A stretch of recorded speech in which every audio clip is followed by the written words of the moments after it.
Hey there SMU students, this is Professor Steven Sakula talking at you from the CERN laboratory in Geneva, Switzerland. Got a lovely view of Mont Blanc right there in the back, which you may or may not be able to see on the video. I'm a runner, I like to run, so I'm going to take you on a sort of private tour of the CERN lab today by jogging it and show you a little bit of what I see when I go running at the CERN laboratory. So we'll begin with sort of the easy stuff. We're right here sort of at the main part of the campus where all the offices are located. We got office buildings back here and the CERN Hotel. You can probably hear planes overhead from the Geneva airport, which is pretty close. And if I kind of pan around here, you'll see that I'm also right in front of the CERN cafeteria, which has this really cool superconducting magnet that the LHC uses sitting out in front of it. So I'm going to go ahead and hit the road and show you some of the sights along the way as I take a jog around the CERN laboratory.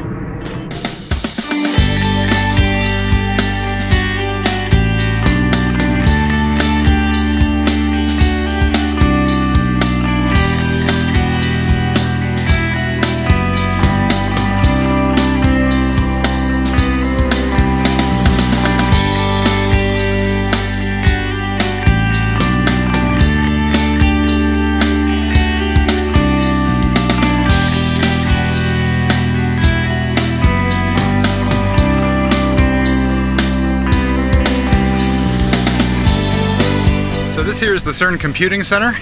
It's the home to the major portion of the computational power that's housed at CERN.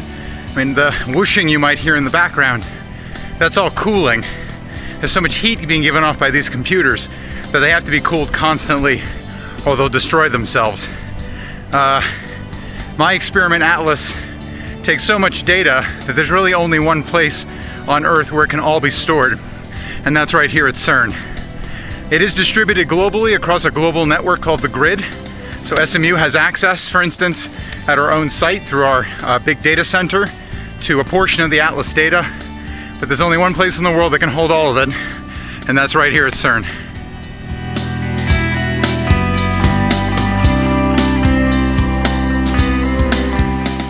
Now, I love this. Welcome to the Antimatter Factory.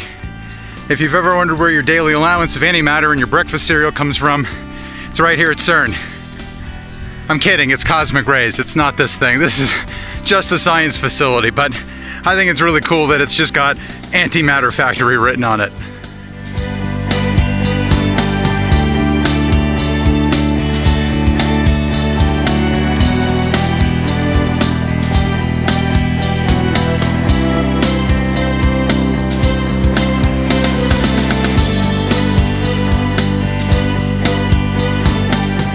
So what you see down here is a ring road, and the ring actually follows the path of an accelerator that sits under the ground here. It's one of the older accelerators at the laboratory. I like it because it's a nice third of a mile in circumference.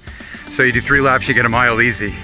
And you can see over here, if we cross the bridge, that the ring road continues over on this side, kind of down there, okay? So let's go run that together. We can follow the path of one of the beams in the accelerator.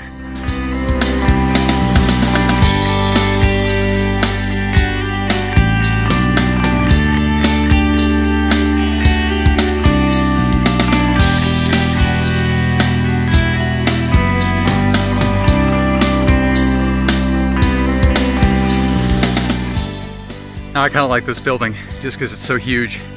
This is the Large Hadron Collider Magnet Assembly Facility, obviously a major facility for assembling the many thousands of magnets that are in the Large Hadron Collider.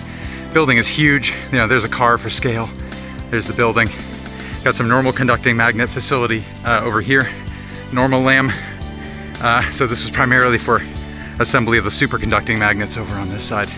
All right, I'm gonna keep going on my jog, and I'll cut back to interesting stuff for you guys.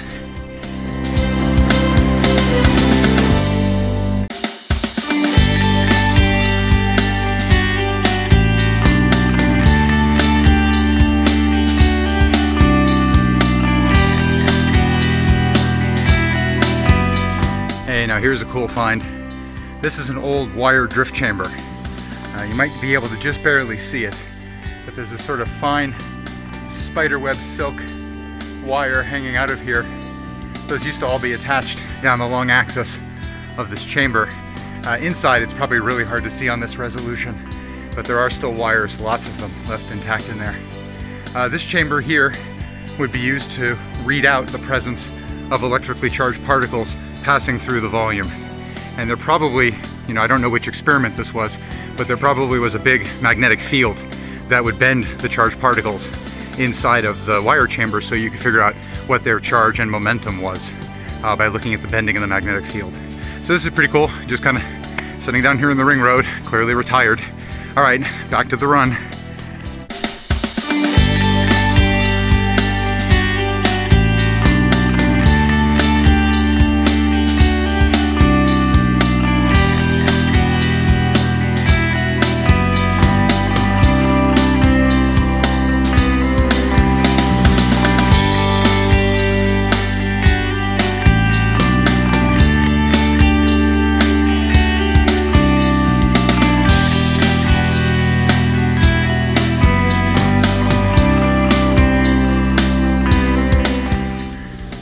All right, well, there you go. You did a lap around the ring road with me. I'm gonna do a few more of those. You can skip that, that's boring. I'll show you some other things along the way. We'll head back up to the top of the ring road here in a little bit, and I'll show you some more things around the site.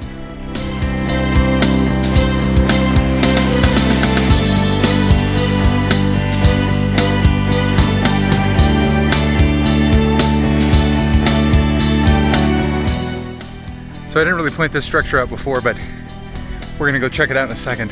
So this is actually a water tower here on the CERN site. You'd never guess that was a water tower, but a little homework about water towers in Europe will reveal that this is not the only one of its kind here in Europe. So we're gonna leave the ring road now behind. Let's go check out that water tower together.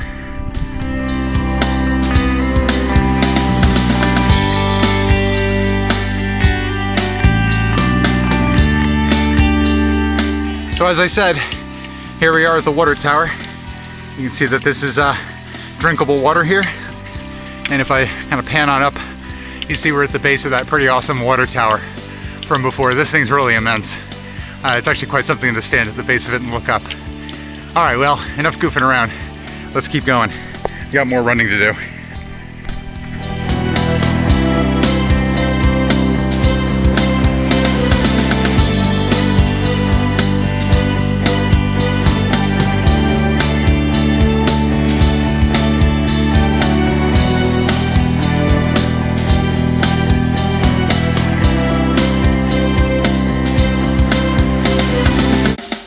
Really quite breathtaking to be here. Apart from the sort of industrial buildings you have here at the west side of the CERN site, you've got these really gorgeous views of the Jura mountains, looking all the way up there towards sort of the north and west. And of course, we're heading into France right now. Technically, we're on the French side of the border, but the gate into France from CERN is down here. It's only open during business days, the normal work days, 5 days, and only some hours of the day in the morning to commute in and at night to commute out. But it's the most direct route to France from the site. So if I'm staying in France, I try to use that gate as much as I can if meetings and other time commitments allow. All right, well, I'm about to swing around the south end of the campus here and then head back a little bit north and then east back to where we started. And that'll pretty much conclude our tour of the CERN site.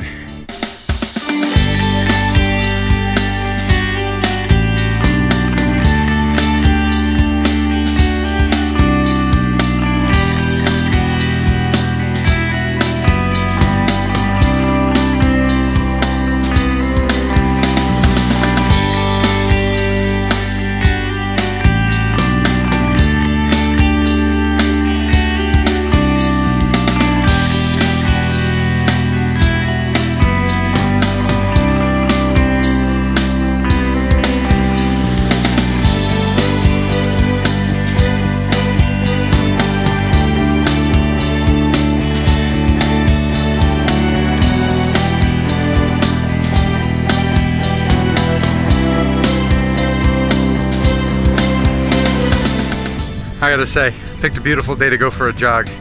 Have this absolutely gorgeous view of Mont Blanc, the tallest point on continental Europe. On a clear day, and there aren't too many of those during the year here, you get a really beautiful unobstructed view of the mountain from here. You got that dark ridge in the foreground, that's the Salève, and then the Alps behind it with Mont Blanc towering over the whole thing. It's really quite an impressive sight. And hey, if you're ever here, you gotta hop a bus, go up to Chamonix, and go check out the top of Mont Blanc. It's absolutely gorgeous from up there.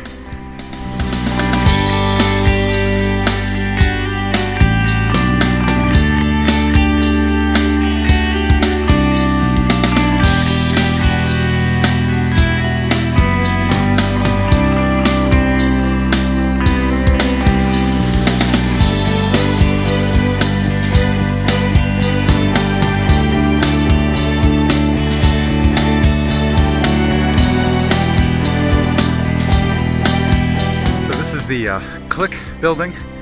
CLIC is Compact Linear Collider, and it's a facility for research and development for the next generation of particle accelerator. So you can see they got it kind of sketched out here on the side of the building. This thing would be huge, you know, at full scale. It'll run tens of kilometers in length, and it has associated detector technology cameras to take pictures of subatomic particle collisions. So this is one of many research and development programs that's ongoing at CERN, and includes collaborators from all over Europe and the world. All right, SMU students, I hope you enjoyed this little jogging tour of CERN. I know I feel completely privileged to be able to actually do research here. You can see why. It's gorgeous, a lot of smart people around, really a beautiful place to work, I think, and study the Higgs boson. So I'll see you guys when I get back to Dallas in about a week, and I hope you enjoy the video.